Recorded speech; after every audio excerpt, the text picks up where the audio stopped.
ఎక్సెల్లా global study abroad summit 2024 జరగబోతోంది. ఫిబ్రవరి 11న ఉదయం 10 గంటల నుంచి సాయంత్రం 5 గంటల వరకు తాజ్ డెక్కన్, బంజారా హిల్స్, హైదరాబాద్ లో. నమస్తే సార్, కేఎస్ ప్రసాద్ గారు. నమస్తే అమ్మా.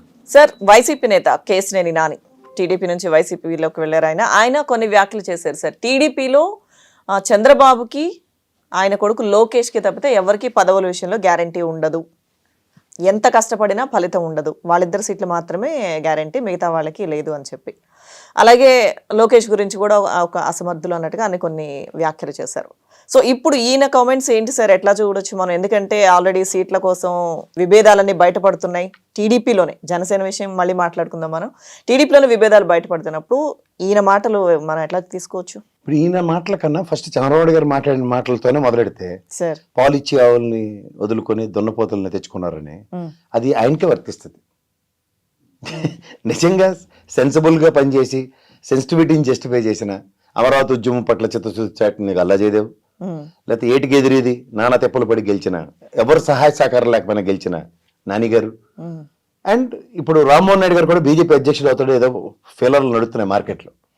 సో ఇలాంటి తరుణంలో నిజంగా ఎవరైతే చిత్తశుద్ధితో పనిచేస్తారో అలాంటి వాళ్ళు అందరూ. ఇప్పుడు చూడు, వంశీ గారు, కొడాలి నాని గారు లాంటి వ్యక్తులు తెలుగుదేశంలో ఉంటాయి, ఎలాంటి డైలాగ్ డెలివరేషన్స్ ఉంటాయి. రోజా గారు ఎలా మాట్లాడుతున్నారు చూశారు కదా. వీళ్ళందరినీ బయటికి వెళ్ళేదాకా వాళ్ళు నిద్రపోలేదు. ఆఖరికి తెలంగాణలో రేవంత్ రెడ్డిని కూడా వదులుకునేదాకా వాళ్ళకి ఎవరికి మనశ్శాంతి రాలేదు. ఎందుకు? ఇది ఎప్పుడో చూడు, మన రాష్ట్ర విభజనకి కాంగ్రెస్ వాళ్ళందరికీ తెలిసి కూడా మన పుట్టి ముంచినట్టు ఇక్కడ తట్టబొట్ట సర్దేస్తామని తెలిసి రేవంత్ రెడ్డికి అలా అలా అలా సురక్షితంగా గమ్యస్థానంలో దేపెట్టేదాకా నిద్రపోలేదు. అంటే తన అనుకున్న వాళ్ళకి మాత్రమే లిమిటెడ్ ఎడిషన్స్ ఉంటాయి. ఆ లిమిటెడ్ ఎడిషన్స్ జస్టిఫై చేయడానికి చంద్రబాబు నాయుడు ఇప్పుడు లేటెస్ట్గా ఆ చిన్నపిల్లడు ఒకడు వచ్చారు.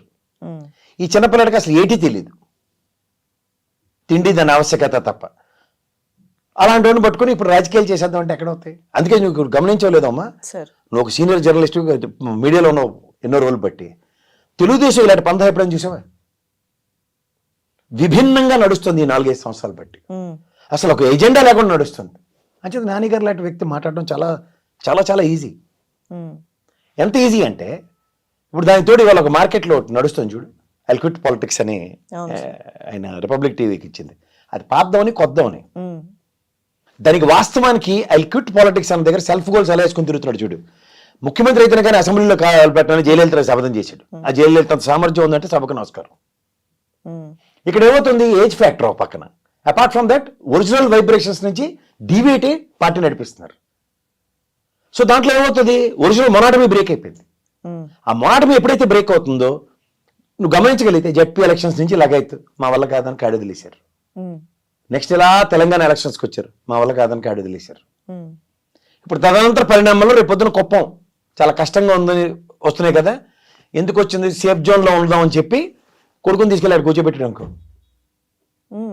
ఇంకా ఈక్వేషన్స్ మారిపోయినట్టే కదా. ఎందుకంటే కుప్పంలో తరుగుదల కనబడుతుంది ఎదుగుదల కన్నా, ఓన్లీ మేకపోత గాంభీర విన్యాసాలే కనబడుతున్నాయి. ఆయనలో నుంచి వచ్చిన మాటలు చూసుకోవాలంటే 7 సార్లు గెలిచిన వాడిని నేను ఇక్కడ, నాకు స్థానికంగా అన్నీ తెలుసు తెలియవా అన్న దగ్గర రెవెన్యూ డివిజన్ చేసావా? సభకి నమస్కారం చేయలేపారు. జగన్మోహన్ రెడ్డి గారు రాగానే దాన్ని రెవెన్యూ డివిజన్ చేశారు. సో ఇట్లాంటివన్నీ గమనిస్తుంటే రాజకీయ క్షేత్రంలో పనికొచ్చిన పనులు కాకుండా పనికిరమాలిన పనులకు అలవాటు పడ్డారు. ఎలా? ఈ భౌగోళిశాలలో పౌడర్ డబ్బాడు, అలా ఎవరు ముగ్గురు, ఒకటి పచ్చళ్ళోడు, ఒకటి పేపర్లు వేసుకునేవాడు, ఒకటి పెట్రోల్ బంకోడు. వీళ్ళు ముగ్గురు ఇచ్చిన డైరెక్షన్లోనూ ఆ పౌడర్ డబ్బా కోసర డైరెక్షన్స్లోనూ పార్టీని నడిపించేస్తున్నారు. అది ఎలా చేశారు? వివేకానంద సార్ హత్య మొదలెట్టారు. వివేకానంద సార్ హత్యకి మిస్లీడ్ చేసింది వాడు ఆనాటి ఇంటెలిజెన్స్ ఆఫీసర్ ఏబి వెంకటేశ్వర. తదనంతర పరిణామాల్లో కుటుంబ పరంగా నెట్టడానికి సునీతమ్మను వాడి అవినాష్ గారిని ఇరికించే కార్యక్రమంలో మళ్ళీ రాజశేఖర రెడ్డి గారి కుటుంబం. ఇప్పుడు లేటెస్ట్గా ఈ 3తోనూ ఎక్స్పైర్ అయిపోయింది. అది వ్యాలిడిటీ లేకుండా పోయింది అబద్ధాల పునాదులతో. ఇక్కడికి వచ్చారు కల్లా ఏం చేశారు? మళ్ళీ షర్మిలమ్మ గారిని కొత్తగా తీసుకొచ్చారు. ఇక్కడ ఈ తింగరతనానికి ఏమవుతుందో గమనిస్తున్నారా? 40 సంవత్సరాలు లెగసీ కలిగిన తెలుగుదేశం పార్టీ గురించి చర్చ లేకుండా జనసేన జనసేన జనసేన మీడియా అంతా అలవాటు చేసుకుని తిరిగింది, ఇంక్లూడింగ్ ఆ పౌడర్ డబ్బా ఛానల్ ఉడత సైతం. నువ్వు గమనించలేదు? ఈ తదనంతర పరిణామాల్లో ఇవాళ ఏమైంది? ఈ కుటుంబ పరంగా ఉన్నది ఎక్స్పైర్ అయిపోయింది. అలాగా వాళ్ళ అబద్ధాల పునాదుల మీద ఇటుకలు పేర్చుకుంటూ చేసిన పని. అబద్ధాలు ఏంటి? నెంబర్ 1, షర్మిలమ్మ గారి అబ్బాయికి భారతమ్మ గారి కూతురికి పెళ్లి చేయకుండా కుటుంబ తగ్గులే అన్నారు. కానీ అబ్బాయి వేరే అమ్మాయిని ప్రేమించి హ్యాపీగా పెళ్లి చేసుకుంటాడు. అంటే అది లేనట్టే కదా. లేని దాన్ని అనవసరంగా వచ్చకాయించి మాట్లాడినట్టే కదా. ఆ ట్రాప్లో పడిందోడు. బొక్కబొర్ల పడింది తెలుగుదేశం పార్టీ, ఆడ జింగి చిక్కం బ్యాచ్కెళ్ళు అక్కడ రోజు 40 విద్వాంసులు వెళ్తారు. ఇదే చెత్తని ఆ స్క్రిప్ట్ ప్రకారం స్క్రీన్ ప్లే ప్రకారం నటించి ఇంకేం చేయలేదు తేలికి ఇప్పుడు మళ్ళీ షర్మిలమ్మ గారిని తీసుకొచ్చారు. ఆల్రెడీ 40 సంవత్సరాల పార్టీ గురించి డిస్కషన్ లేకుండా జనసేన పార్టీని తీసుకొస్తే వీళ్ళిద్దరూ దమ్మిడికి పనికిరాలనుకుని పక్క తీసి ఒక కట్టిన వేసేసి సినిమాలకు అర్థమయ్యే భాషలో షర్మిలమ్మ గారిని తీసుకొచ్చారు. ఇప్పుడు షర్మిలమ్మ గారి గురించి డిస్కషన్ ఏమని, సాక్షి టీవీలో వాటా ఉందట, ఏడుంటుందమ్మా, అక్రమమైన ఆస్తులు సంపాదించడం జగన్మోహన్ రెడ్డి గారు భారతమ్మ మీద అన్ని ఏ నుంచి 8 దాకా నెంబర్లు పడిపోతాయి విజయసాయి రెడ్డి గారి మీద. అక్కడ అనిల్ గారిది కానీ షర్మిలమ్మ గారి పేర్లు కానీ ఉండవు, కానీ వాటాలు ఉన్నాయట. అలా నడవడ పెట్టిన అందరినీ క్విట్ ప్రోకో అని చెప్పి వాళ్ళందరినీ తగిలించారు, ఐఏఎస్ ఆఫీసర్లు కంపెనీ వాళ్ళతో సైతం, ఆ నిమ్మగడ్డ లాంటి లాంటి అందరినీ. కానీ ఇక్కడికి వచ్చారు కల్లా షర్మిలమ్మ గారు కానీ అనిల్ గారి మీద కనీసం ఒక ఈడీ నోటీస్ ఇచ్చిన ఎంక్వైరీ ఉదంతో ఏమైనా ఉందా? అవేవి లేవు. ఈ అబద్ధాలన్నీ జస్టిఫై చేసి ఒక కథ నడిపించడానికి ఒక స్క్రిప్ట్ రెడీ చేసుకున్న దాంట్లో అదేదో నిజం అనుకుని వీళ్ళు మాట్లాడితే మళ్ళీ తెలుగుదేశం బొక్కబోర్లో పడినట్టు. దానితో మంగమ్మ శబ్దం లాంటి శబ్దం, నేను ముఖ్యమంత్రి అయితేనే లోపలికి వెళ్తాను. ఇప్పుడు ఈ ఫీలర్లన్నీ కలిపితే వెళ్ళలేని నిస్సహాయ స్థితి. సో దీంట్లో ఒక బ్రహ్మాండంగానూ ఒక బొంబాడింగ్గాను పనిచేస్తున్న ఒక ప్రభుత్వ విధి విధానాల్లో 40 ఏళ్ళు బట్టి 14 సార్లు ముఖ్యమంత్రి అయినా సరే ఏంటి కావాలో ప్రజలకి అది తప్ప అన్నీ చేశారన్న పశ్చాత్తాపంతో ఉన్నాడు చంద్రబాబు నాయుడు. దానితో కాంగ్రెస్తో ఇప్పుడు తగిలిన తమాషా చూసుకుంటాడు. ఎట్లాంటి నిస్సహాయ స్థితి. వాళ్ళు ఏం చేశారు, విభజన హామీలన్నీ వాళ్ళే ఇవ్వకుండా ఓ పేపర్ పెట్టకుండా ఆ వెంకయ్య ట్రాప్లో పడి కాంగ్రెస్ బొక్కబోర్లో పడి మన రాష్ట్రాన్ని వదిలేసిన తర్వాత ఇవాళ కాంగ్రెస్కి చెయ్యి అనుకుని తిరుగుతుంది. దాంట్లో ఎందుకు టీడీపీ వెనక నుంచి తరకచాటు డ్రైవరాలని చేయడం, ముసుగేసుకుని రాజకీయాలు చేస్తుంది ఇంత లెగసీ కలిగిన పార్టీ. సో దాని అర్థం ఏంటి, ఒరిజినల్ ప్రోడక్ట్ ఎక్స్పైర్ అయిపోయిన తర్వాత ఇంట్లో మెడికల్ స్క్రిప్ట్ ఒకటి ఉంటుంది, అరే మొన్నే కొన్నా నీ కాంబిఫ్లామ్ 3 నెలల క్రితమే, అసలు దీన్ని ఒక్క ట్యాబ్లెట్ కూడా వాళ్ళేదని ఇంట్లో దాచుకున్నాం అనుకో ఏమవుతుంది, దాచుకున్న తర్వాత నీకు నిజంగా జ్వరం వచ్చినప్పుడు అది చేస్తే జ్వరం మారితే 4 రోజులు తగ్గొచ్చు, ఇది ట్యాబ్లెట్ పాయిజన్ అయి చచ్చి ఊరుకుంటావు కదా. అలాంటి నిస్సహాయ స్థితికి తీసుకెళ్ళాడు ఆ బొడ్డు ఆ పార్టీని. అంచేది కేసీఆర్ వ్యక్తి మాట్లాడిన మాట 100% నిజం. చంద్రబాబు నాయుడు గారు మనోగతంలో నుంచి లోపలికి వచ్చి రాబోయే రోజుల్లో భవిష్యత్తు కనబడుతుంది. ఎట్టి పరిస్థితుల్లో నాకు అగమ్య గోచరంగా ఉంది. పార్టీని నమ్ముకుని నాతో పాటు నడిచే వాళ్ళందరూ ముసలోళ్ళు అయిపోయారు. నేను ఒకనే యోగాలు ఆసనాలు వేసుకుని ఆ బాదం పప్పులు తిని 4 అడుగులు వేయగలుగుతున్నాను, మిగిలిన ఎవరు కథలు లేకపోతున్నారు. వీళ్ళతో రాజకీయ చైతన్యమే లేదు. వీళ్ళ తరబడి గుదిబండలు మోసుకొని తిరుగుతున్నాను. వీళ్ళకి కాకుండా వేరే వాళ్ళకి ఇస్తే వాళ్ళేమో చూసి రమ్మంటే కాల్చి వచ్చే బ్యాచ్ ఉన్నారు. దానితో ఈ చిన్నపిల్లల మధ్యలో ఆటలు పక్క పార్కులు ఆడుకునే తీసుకొచ్చి రాజకీయాలు చేస్తే ఆ దిక్కుతోచని స్థితిలో రాజకీయ అస్త్ర సన్యాసమే కనబడుతుంది నాకు. సార్ మరి అంత గొప్ప అడ్మినిస్ట్రేటర్, అలాగే ఏంటి అపర చాణక్యుడు అని చెప్పి అంటుంటారు. మరి అన్ని సంవత్సరాలు పార్టీని నడిపిన వ్యక్తి మీరు అన్నట్టుగా ఇప్పుడు ఈ 4-5 సంవత్సరాల్లో కొత్తగా చూస్తున్నారు ప్రజలందరూ కూడా జరుగుతున్న పరిణామాలు. మరి ఎవరి సామర్థ్యం ఏంటి అనేది పార్టీ బతకాలి అంటే కొన్ని అది కడుపు తీపి కానీ ఏదైనా కానీ కొన్ని పక్కన పెట్టాల్సిన పరిస్థితి ఉంటుంది కదా సార్. అవతల ప్రత్యర్థి వాళ్ళ రాజకీయ ప్రత్యర్థి అనుకున్న వ్యక్తిని చూస్తున్నారు కదా. ఇప్పుడు నీకు ఎంతసేపు ఇప్పుడు మీకు ఏదైనా చూడు లోపల ఇన్హెరెంట్గా ఒకటి బుర్రలో రీల్ తిరుగుతూ ఉంటుంది. నేను నాది ఒక ఎగ్జాంపుల్ చెప్తా. నేను ఒక పాత కంపెనీలో ఒక మిర్చి యార్డ్లో అక్కడ మిర్చి కొనడానికి వెళ్తున్నాం, ఎందుకంటే మాది స్పైస్ ఆయిల్ కంపెనీ. వెళ్తుంటే ఆ బళ్ళారి పరిసర ప్రాంతంలో ఒకడు రాయి పట్టుకొని ఉన్నాడు. కారు మీద వేస్తాడేమో టెన్షన్ పడి నేను మా ఎండి గారు మెల్లిగా తప్పించుకొని వెళ్ళిపోయాను. రాయి అన్నది బుర్రలో ఉంది, గుర్తుంచుకో. నిజంగా వెనక నుంచి వస్తున్నాం. ఆ ఫియట్ యూనో కార్స్ అని ఫస్ట్ శాంట్రో మ్యాటిజ్ కార్లతో పాటు అది లాంచ్ అయింది. ఆ యూనో కార్లకి ఈ ఆయిల్ సంప్ కిందన ఉంటుంది, రాయి కిందన ఉంది. రోడ్డు మీద చూసుకోకుండా మేము ముందుకెళ్ళాం, ఆ సంపుకు తగిలి మొత్తం ఆయిల్ లీక్. అంటే మాకు బండి బ్రేక్ డౌన్ రాయితో అన్నది ఒక ఇండికేషన్ ఉంటుంది ఎక్కడో దగ్గర. మీకు అర్థమైందా? సో నేను ఎందుకు ఈ విషయం చెప్తున్నానంటే మనకి మన ఫెయిల్యూర్ విషయం అంతర్గతంగా లోపల నడుస్తూ ఉంటుంది. ఏదైతే మనం చేసామో ఇవాళ చూడు, ఒక Nandamuri family versus Nara family అన్న దగ్గర నందమూరి ఫ్యామిలీ నోట్లో మట్టి కొట్టి వాళ్ళ అధికారం. ఎందుకంటే ఆ రోజుల్లో నోట్లో నేలకొండి కాస్త తగడం బగడం అనే ఏకైక వ్యక్తి ఎవరు హరికృష్ణ గారు. మిగిలినంతా సత్తు చల్లని నాణ్యాలే, నోరు తిరగని బ్యాచే, పద్యాలు పాఠాలు తప్ప ఇంకేం లేని బ్యాచే. సో ఇక్కడ కుటుంబం అన్న దగ్గర ఇన్హెరెంట్గా స్ట్రక్ అయింది. నాకు ఇందాక నేను చెప్పాను రాయి టైప్లో అదేమైంది, కుటుంబ ప్రయోగం ఇక్కడ వికటించిన తర్వాత అదే కుటుంబ ప్రయోగం రాజశేఖర రెడ్డి గారి కుటుంబం మీద ప్రయోగిస్తున్నారు. ఇప్పుడు అందరూ అలా ఉంటారు కదా, అక్కడ చేవగలిగిన వాళ్ళు ఉన్నారు, ఎవరు జగన్మోహన్ రెడ్డి గారు లాంటి వాళ్ళు. ఇక్కడ పౌరుషాలు, బ్రీడ్లు, కుటుంబం ఆవశ్యకతలు, వాళ్ళ నాన్నగారు లెగసీ ఇంకా చెప్పుకునే చెట్టు పేరు చెమ్ముకుని గాయలు అమ్ముకునే బ్యాచే ఉన్నారు. ఇక్కడ ఒక్కరోజు సాక్షిలో అనుకుంటాను రాజశేఖర గారి బొమ్మ తప్పించి, కానీ చూసారా రాజశేఖర గారు తప్పించారని అడవాడే. ఎందుకంటే వీళ్ళు చెట్టు పేరు అమ్ముకుని కాయలు అమ్ముకునే బ్యాచ్, ఆయన స్వతంత్ర ప్రతిపత్తి కలిగిన బ్యాచ్. సో ఈ ఫ్రిక్షన్ లో నలిగిపోతుంది ఎవరంటే చంద్రబాబు నాయుడు. రాజశేఖర రెడ్డి నా మిత్రుడు, తగ్గ తనయుడు కన్నాడు, నేను తగ్గ తనయుని కన్నానా, బబరాజమానం భజగోవిందాన్ని కన్నానా. ఈ భజగోవిందం బ్యాచ్ ఏమవుతుందంటే పార్టీకే ముంపు తెచ్చే కార్యక్రమం తరలేదు. అదే కేశవనారాయణ గారు చెప్పారు. అన్ని చూడుకోవాలంటే ముందే ప్రవచనాలు వస్తున్నాయి, పాలిచ్చి అవును వదులుకుని ఒట్టిపోయిన గేదెలు కట్టుకున్నారని. అదేమైంది వెనక్కి చూస్తే అన్ని బేరమని ఏడ్చి గేదెలు అన్నీ ఒట్టిపోయినవి, వాటిని తీసుకెళ్ళి ఏడు చేయాలి. దీంతో పోరాట తత్వం పటిమ ముందుకెళ్దామంటే నీకు చూడుకోవాలంటే నీ ఎబిలిటీ నువ్వే తగ్గించుకుంటున్నావు. నాకు పొత్తు లేకపోతే దిక్కు లేదనేది తగ్గించుకుంటుంది ఎవరు? నువ్వే. దానికి ఎక్స్పెరిమెంటల్ మాడ్యూల్లో వాళ్ళు తీసుకెళ్ళి నాతో యుద్ధంకి రా, నీతో ఒక్కడితో కాదు, ఆయన తీసుకెళ్ళి నాతో యుద్ధంకి రా అని చెప్తుంది ఎవరు? జగన్మోహన్ రెడ్డి. పవన్ కళ్యాణ్ గారికి ఒక పదవి యాడ్ చేసి ఎప్పటి నుంచో ర్యాగింగ్ చేస్తున్నాడు. ర్యాగింగ్ చేయగానే ఏం చేస్తున్నాడు? మరోళ్ళైతే నాకెందుకు వాళ్ళు మా పార్టీ 40 ఏళ్ళు లెగసి మేము ముందుకెళ్తాం, మాకే అక్కర్లేదని ఒక మాట అయినా వస్తుందేమో చూస్తే, వస్తే బాగానే ఉంటుందేమో అంత అర్జున్ భర్జన పెడితే మనం ఏం చేస్తాం? లాస్ట్కి అదే లంపటంలో తగిలింది. సార్, సీట్ల విషయంలో వచ్చిన విభేదాలకి అచ్చెన్నాయుడు ఏమైనా పరిష్కారం చూపిస్తారని కొంతమంది ఆయన దగ్గరికి వెళ్ళడం, నా పరిస్థితే చెప్పలేని విధంగా ఉంది పార్టీలో అని చెప్పి ఆయన అన్నట్టుగా కూడా కొన్ని కథనాలు వచ్చాయి కదా. కథనాలు కదా, వాస్తవాలు. ఇప్పుడు ఎందుకంటే ఇప్పుడు ఏకమేకే కూర్చోబోతున్న అచ్చెన్నాయుడు గారు అంచేత ఏం చేయాలి? ఈ పేపర్లు వేసుకున్నాడు చెప్పింది ఏంటంటే, బాలకృష్ణ గారు 3వ గెలిస్తే ఒకళ్ళు అధికారంలోకి వస్తే మనం మినిస్టర్ ఇవ్వాలి కాబట్టి, తదనంతర పరిణామాలు వేరైపోతాయి కాబట్టి ఎంపీ పంపించి హిందూపూర్ నుంచి, అలాగే అచ్చెన్నాయుడు గారిని రామ్మోహన్ రెడ్డి గారిని లోపల తీసుకొచ్చి అచ్చెన్నాయుడు గారిని ఎంపీ చేసి ఈ రాజకీయానికి తెరలేపేశారు. ఎప్పుడు వాళ్ళు తెంగరతనం ఇంకోటి చెప్పనా, ఆ దేవినేని ఉమా అసలు committed person for the party, ఎంత కాదన్నా సరే. ఈ వసంత కృష్ణ ప్రసాద్ అక్కడికి వెళ్తాడో తెలియకుండా వసంత కృష్ణ ప్రసాద్ బెస్టా దేవినేని ఉమా బెస్టా అని సర్వే చేయిస్తాడు అక్కడ. ఇంకా అయిపోతుకెళ్ళేటంటే 175 నియోజకవర్గాలు ఇప్పుడు సర్వే చేయిస్తాడట, నలుగురు చెప్పన ఈడు బాగుంటాడు. నేను అప్పటి నుంచి విశ్లేషణ చెప్తున్నా చూడు, కుప్పంలో మారు పెగిలిలో కొట్టడానికి ఎవరు మన పెద్దిరెడ్డి గారు ఒక స్ట్రాటజీ ఆప్ చేశారు. ఎక్స్పెరిమెంటల్ 1, ఎక్స్పెరిమెంటల్ 2, ఎక్స్పెరిమెంటల్ 3తో ఎవరెవరు సామర్థ్యం ఎంత ఉందో తెలుసుకుని గెలిచేవారికి టికెట్ ఇచ్చి కుప్పం డంగం అనిపించారు. ఇప్పుడు ఆ స్ట్రాటజీ అట. ఓ పక్క బాధ ఏంటి?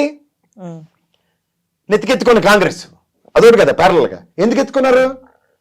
ఈ బొడ్డడు ఆవేశం తట్టుకోలేక ఏమన్నాడు, ఆ చెత్త అంతా తుడిచి 80 మందిని బూత్ ఎల్లరికి ముందు చెప్పాడు కదా జగన్మోహన్ రెడ్డి నెత్తి అవతల వేస్తానని, అక్కడి నుంచి పట్టుకున్నారు. 80 మందిని మార్చేస్తే మన దగ్గరికే వస్తాయాలి కదా, ఈ చెత్త అంతా మనకి ఎందుకు అన్న మాట దేవులో ఏడ్చాడు. అప్పుడు దాన్ని సరిదిద్దాలంటే ఏం చేయాలి? చచ్చినట్టు శర్మిలమ్మని తీసుకొచ్చాడు. అప్పుడు ఏమవుతుంది? పునరాస్ కార్యక్రమం మాది రద్దు, కానీ అక్కడికి వెళ్ళండి మేమేదో ప్రయత్నిస్తాం, డమ్మీ క్యాండిడేట్ని పెట్టో లేకపోతే ఏదో లేకుండా చచ్చిపోయిన కాంగ్రెస్ని బతికించడానికి కూడా వెనక ముందు ఆడట్లేదు. దేనికి అనుకుంటున్నావు? అలా బీజేపీ వాళ్ళు అంటే భయం. అలా ఆల్రెడీ 11 ఉన్న 25 ఎంపీలు మాకు అక్కర్లేదని డెసిషన్కి వచ్చారు తెలుసా వాళ్ళు. మాకు స్టేట్లో పవర్ ఉంటే చాలు, మాకు ఎంపీలు ఎందుకు? ఎందుకంటే వీళ్ళకి చేత కాదు. ఇంతో అంత ఇంగ్లీష్ మాట్లాడి గల్లాజీ గారు కూడా వెళ్ళిపోయారు. రామ్మోహన్ రెడ్డి గారికి అనిశ్చితతోనే ఉన్నారు. అందుకే అలా సర్వే వాడు ఇచ్చాడు 24 సీట్లు వైఎస్ఆర్సీపీ ఒకటే అని. అది కూడా రామ్మోహన్ రెడ్డి తప్ప ఇప్పుడు ఉన్న ఇద్దరు ఎత్తుకెళ్ళిపోయారు కదా. ఓ నిలబడి నేను చెప్పాడు, నేను ఎప్పుడో చెప్పాను జయదేవ్ గారి గురించి. ఉన్న కేసీఆర్ గారు చేతిలో రాలే పోగొట్టుకున్నారు. ఈ సైకిల్ బెల్లూరు పాత చెప్పులు ఎత్తుకెళ్ళిపోయిన వాళ్ళు, కొబ్బరి చెప్పుల వాళ్ళు బ్యాచ్లు నమ్ముకుని, బస్సులు తుడిచే వాళ్ళని నమ్ముకుని ఏమవుతుంది? సో ఈ పర్యవసానాలు అన్నిటికీ అలా ఇంటర్వ్యూ ఇప్పుడు లీక్ అయిందా అని అంటే ఇంకోసారి ఎందుకు లీక్ చేయవలసి వస్తుంది అంటే అదే ఇంటర్వ్యూ ఒకవేళ పాత అనుకున్నా క్రానికల్ ఆర్డర్లో పెట్టి చూస్తే ఇక్కడ కార్డు వదిలేసింది తెలంగాణలో, అక్కడ కార్డు వదిలేసింది జడ్పీటీసీ ఎంపీటీసీలు. మళ్ళీ రాబిన్ శర్మ గారు లటకమని చెప్పి పరిస్థితులు ఏం బాగోలు, మీరు ఎలాగో శపథం చేశారు కాబట్టి మనం ఎలక్షన్ వదిలేస్తే బెటర్. అందుకనే తండ్రి కొడుకుల చాట్నే రాజకీయం నడుస్తుంది, కానీ మిగిలిన ఎవరిది కన్సిడరేషన్స్ లేవన్న విషయం చెప్తున్నారు. ఇప్పుడు పొత్తుకెళ్తున్నాం, గతంలో ఇచ్చిన స్టేట్మెంట్ రిట్రేట్ చేయొచ్చు కదా. 23 మంది మా వాళ్ళు గెలిచారు, నువ్వు ఒకటి గెలిచావు కదా బాబు, 24 సీట్లు కాకుండా 171 కానీ వచ్చేద్దాం, పొత్తులో మాట చెప్తారా? ఈ మధ్యలో ఇంకా పవన్ కళ్యాణ్ ఢిల్లీ వెళ్ళి ఏమైనా మాట్లాడేసి ఓ గోకి ఇంత పెచ్చేమైనా తీసుకొస్తాడేమో బీజేపీ పరంగా ఇంకొక ఆశ. వాళ్ళు ఇవన్నీ ఆశలు చూసి నువ్వు ఇప్పుడు రావద్దు, పక్కకెళ్ళి ఆడుకో, తర్వాత వద్దు నేను పిలుస్తానని చెప్పి పవన్ కళ్యాణ్ వెళ్ళి లోకేష్తో పాటు ఆడుకోమని చెప్పారు పక్కన గ్రౌండ్లో. వాళ్ళు పార్టీ ఆఫీస్లో కట్టారు ఓ స్టేడియం, అక్కడ ఆడుకునే ప్లేస్లో వెళ్ళి ఆడుకోమని చెప్తున్నారు. ఇప్పుడు ఈ మధ్యలో బీజేపీ స్ట్రాటజీ పండగ రోజు 12, 13, 14లో మొదలెట్టారు. ఏ నియోజకవర్గంలో ఎలాంటి క్యాండిడేట్లు ఉన్నారు, ఎంతమంది యాస్పిరెంట్స్ ఉన్నారు తెలుసా? జనవరి కాడికి పండగ కూడా పక్కన పెట్టి ఆ కంటిన్యూషన్లో ఇవాళ నియోజకవర్గాల వారిగా పురంధేశ్వరం గారు తిరిగేస్తున్నారు. ఇంకేముంది కదా, అన్నిటికీ షెడ్ రేవడ్ అవుతారు లాస్ట్కి. సార్ ఆ పార్టీ ఈ పరిస్థితిలో అనేది ఎవరు ఎక్స్పెక్ట్ చేసి ఉండరు కదా సార్. Original ability. అందుకని ఎప్పుడైతే సరే గొర్రె కషాయవాడిని నమ్మితే ఏమవుతుంది? తెగి పడుతుంది. అది వల్ల వాడు ఇంత గడ్డేసాడు, ఇంత బాదం పప్పు పెట్టాడు, నా కొమ్ములకి నూనె రాశాడు అనుకుంటే ఏమవుద్ది? ఈ పచ్చళ్ళోడు సొంత మామనే ముంచేశాడు కదా. ఆ పెద్దానికి పెట్టిన గతి ఏంటో తెలుసు కదా మనకి. ఈ పేపర్లు వేసుకున్నాడు ఏం చేసాడో తెలుసు కదా. ఈ పెట్రోల్ బంక్ కూడా సంగతి చెప్పక్కర్లేదు. వాళ్ళు మెలో డ్రామాలోనూ రోజు మౌన యాక్షన్లో చేసుకున్న వాళ్ళని తీసుకొచ్చి వాళ్ళతో రాజకీయాలు చేస్తూ ఉంటే ఎట్లా వద్దమ్మా? సో ఈ ఉపద్రవాన్ని కోరి తెచ్చుకున్నారు. ఇదేంటి మేము 40 సంవత్సరాలు లెగసీ కలిగిన ఈ పార్టీ గురించి చర్చించిన అవసరం కాకుండా ఈ పవన్ కళ్యాణ్ ఇష్యూ ఎందుకు చర్చించబడుతుంది అన్న దగ్గర ఒక్క దగ్గర ఖండన లేవు. సార్ దీని ఫలితమేనా సార్ రా కదలరా సభల్లో వాళ్ళ పార్టీ నేతలే సీఎం జగన్ గురించి పొగుడుతూ మాట్లాడడం? అవన్నీ వాళ్ళకి ఇప్పుడు నీకు తెలుసమ్మా, ఒక నియోజకవర్గంలో పలానా అరే ఈడు మనోడే కదరా, ఏంద్ర ఈడికి పథకం వస్తుంది, అరే ఈడికి కూడా ఇస్తున్నారా, అలా మనం అయితే జన్మభూమి కమిటీలు తిరుగుగా పలానాడని ఐడెంటిఫై అయిన తర్వాత మేము ఇచ్చేవాళ్ళం కాదు కదా, ఈ వాలంటీర్ ఎందుకు ఎంత మంచి పని చేస్తుండే, ఇవన్నీ లోపల బడబాగ్లో బాధ ఉంటుంది కదా. అది ఎక్కడో ఏదో రూపంలో బయటకు రావాలి కదా, అలా బయటకు వస్తుంది. ఇంకా నాయకులైనా సరే భావావేశాలకు గురి అయిన వాళ్ళందరికీ ఏమవుతుందంటే ఫ్రస్ట్రేషన్ ఎక్కువైపోతే నిజాలు బయటకు వచ్చేస్తాయి. అది చూడు వాళ్ళ తింగరతనాలు. సింపుల్గా చెప్తా, రఘురామకృష్ణ వాళ్ళ పార్టీ నుంచి బయటకు వచ్చాడు, వాళ్ళు స్వస్థం లేదు, వాళ్ళు అరుపులు అరుచుకుని ఆ సంగతి వీళ్ళకెందుకు, ఆయన బుధాల మీద మోసుకొని తిరిగి వీళ్ళకున్న బేతాలు చేయలేరు కాదు. ఆ గుదిబండల లాంటి వాళ్ళు మోసుకొని తిరుగుతాడు చంద్రబాబు నాయుడు, వాళ్ళు తీసుకొచ్చి బలవంతంగా నెత్తికెక్కించారు. ఈయన కవర్ చేసుకోలేక కాల్సి వస్తున్నారు. ఇవన్నీ అవసరమా వీళ్ళకి? అది ఏదైనా పనికొచ్చిన పని ఉందా? ఒక పక్క వివేకానంద రెడ్డి గారి మర్డర్ విషయంలో ఆ రోజు నీ చేతిలో 2 నిమిషాల పని లబ్డే వెంటే అయిపోయింది. ఎవడు చేశాడు? ఆ దస్తగిరి గారు ఇప్పుడు బండి మీద తిరుగుకుంటూ ఛాలెంజ్లు చేస్తాడు, అందరికి తిట్టుతున్నాడు. ఆడికి బెయిల్ ఇప్పించి ఆడి త్రూకి ఏదో చేసేద్దాం, ఆ లోడెత్తోడు ఉండి ఉండేవాడు కాబట్టి ఏదో కాలక్షేపంకి 25వ తారీఖు దాకా నటించగలిగారు లాస్ట్ ఇయర్లో. ఆ తర్వాత కాడి తిరిగింది.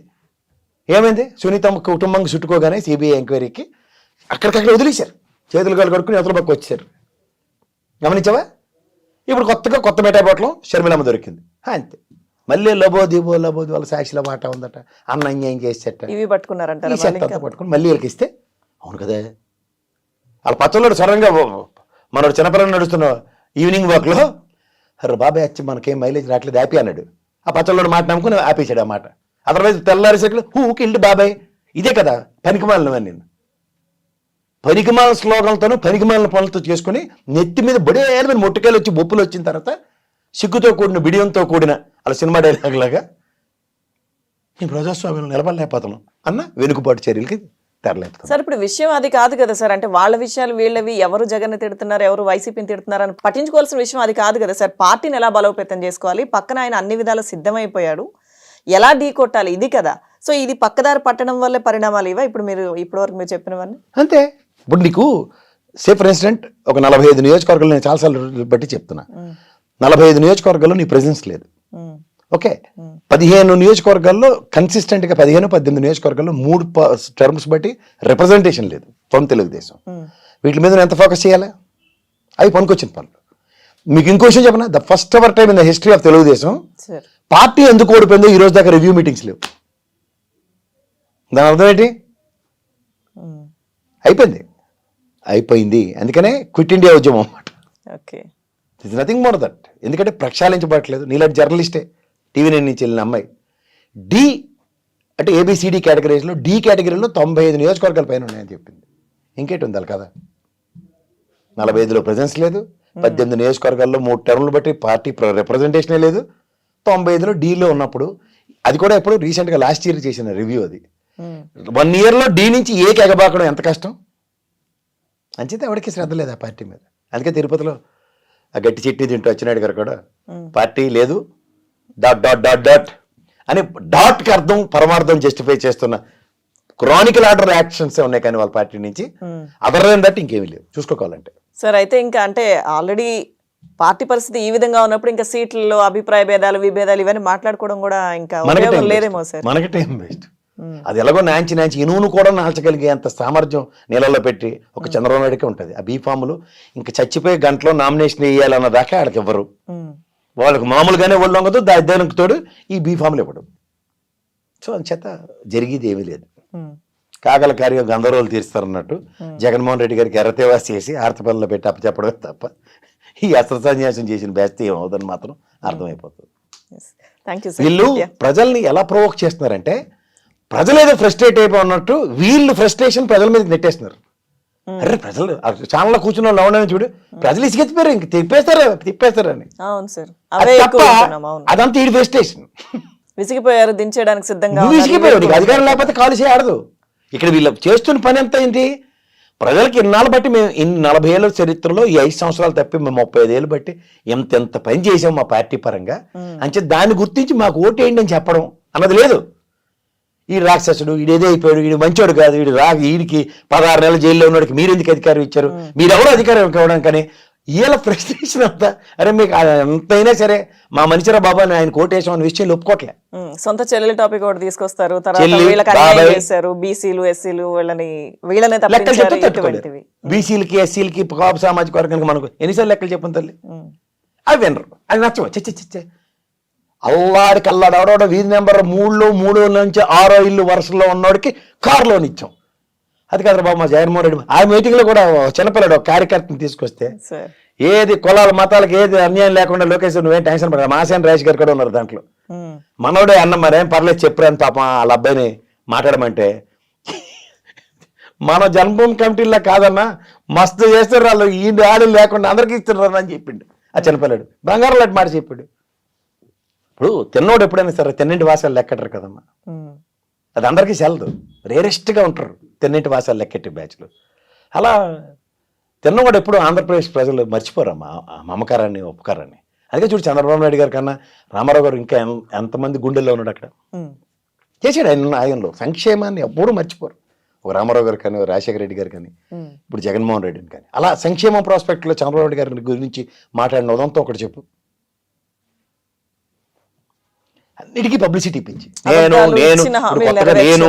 నేను తప్ప ఇంకేం లేదు. ముసలికి చేదస్తం వస్తుంది తెలుసు కదా, చెప్పిందే చెప్పి తినేస్తూ ఉంటారు. హామీలు నెరవేర్చరు, ఎన్నికలకు వచ్చే ముందు ఎలక్షన్స్ వరకు ఒక మాట చెప్తారు, తర్వాత ఒక మాట చెప్తారు. ఇటువంటివి ప్రజలు ఎక్కువగా ప్రజల నుంచి వింటూ అది ప్రూవెన్ ట్రాక్ కదా. ఇప్పుడు నేను మేనిఫెస్టో ఇస్తాను, అది జరిగిందా జరగలేదంటే దాని మీద ప్రక్షాళన ఉండదు. ఇది జరగలేదు, ఇది నేను సరిదిద్దుకుంటా చేస్తానని చెప్తే యాక్సెప్టబిలిటీ ఉంటుంది పాలిటిక్స్లో. ఇప్పుడు ఒక 10 చెప్తామమ్మా, 3-4 నెక్కచ్చిగా చేసామనుకో. ఇప్పుడు జగన్మోహన్ రెడ్డి దగ్గర చూడు, నవరత్నాలు 95% అబౌవ్ సక్సెస్ చేసి చూపించాడు ఆయన. ఇది రాలేదు అని వాడు చెప్పలేడు. అంచేది ఏమవుతుంది, దానికి క్రెడిబిలిటీ పెరుగుతుంది. కిలో 2 రూపాయలు బియ్యం ఇచ్చాడు రామారావు గారు, అది ఖచ్చితంగా డంకాపాల చెప్తారు. పేదలకు ఉచిత కరెంట్ ఇచ్చాడు, ఫీజు రీఎంబర్స్మెంట్ ఇచ్చాడు, 108 అంబులెన్స్ ఇచ్చాడు, పెన్షన్ పెంచాడు. ఇది రాజశేఖర రెడ్డి గారి చరిత్ర. ఇలాగా ఏదన్నా నువ్వు చెప్పొచ్చు. కరెక్ట్గా ఎలక్షన్స్ ముందు నువ్వు చేసే పనులు how long it is and how is going to justify. ఆ ఫెగరిటిక్ ఆ మాటలు కూడా, బాబు కావాలంటే బాబు రావాలి, నిజమే బాబు ఎక్కడొచ్చినారా బాబు అంటే లెక్క చెప్పమంటే అది తప్ప అని చెప్తుంటారు. ఇప్పుడేమో కొత్తగా 20 లక్షలు, అది బాబు జాబు లెక్క తేలిపోయింది. ఇప్పుడు 20 లక్షల మందికి ఉపాధి కల్పిస్తాడు. ఎలా? ఇవన్నీ అబద్ధాల పునాదుల మీద శాశ్వత ప్రయోజనాలు ఉండవు. అందుకని అబద్ధం ఒకటి మాట్లాడేవనుకో కంటిన్యూస్గా అబద్ధాలే మాడుతూ ఉండాలి. నిజం ఎప్పటికీ జీవితం అంతా అబద్ధాలు ఆడుకుంటూనే సేవాలి. అదే జరుగుతుంది. సో ఇప్పుడు వైసీపీ కాన్ఫిడెన్స్ అదే కదా సార్, చేశాం కాబట్టి మీరు ఏంటి ఓటు అంటున్నాడు. ఇప్పుడు అడిగి ఇది ఎక్కడ ఉంటుంది చెప్పు. ఇప్పుడు బ్యాంక్ వాడు నీకు లోన్ ఎందుకు ఇస్తాడు, నువ్వు ఉద్యోగస్తురాలు నీకు నెలల జీతం వస్తుందని. కానీ నాకు బ్యాంక్ వాడు లోన్ అడిగితే నాకు ఇవ్వట్లేదని నువ్వు అడిగి సీరియస్ ఇవ్వనుకో ఏం చెప్తాడు, నీకు డబ్బులు వచ్చే సోర్స్ లేదు కాబట్టి నేను లోన్ ఇవ్వలేకపోతున్నానమ్మా అని చెప్తున్నాడు. అలాగే ఈ ప్రజాస్వామ్యంలో ప్రజలను పరిరక్షించడానికి 5 సంవత్సరాల ప్రభుత్వం ఇస్తే ప్రజల కోసమే, అదే కదా ప్రజల వల్ల, ప్రజల చేత, ప్రజల కొరకు అన్న ప్రజాస్వామ్య డెఫినేషన్కి, అబ్రివేషన్కి ఎవరు జస్టిఫై చేస్తున్నారో ప్రజలు గమనిస్తూనే ఉంటారు. దాన్నే రిటర్న్ ఆన్ ఇన్వెస్ట్మెంట్ లాగా తిరిగి ఇస్తారు ప్రజలు ఓటు రూపంలో. దానికోసమే జగన్మోహన్ రెడ్డి ఈ విధంగా నడుస్తున్నాడు. వీళ్ళకి ప్రతిసారి మొదకే బిస్మిల్లా లాగా ప్రతిసారి తడుకోవాల్సి వస్తుంది ఎలక్షన్స్ ముందు. Okay sir, thank you sir. Thanks.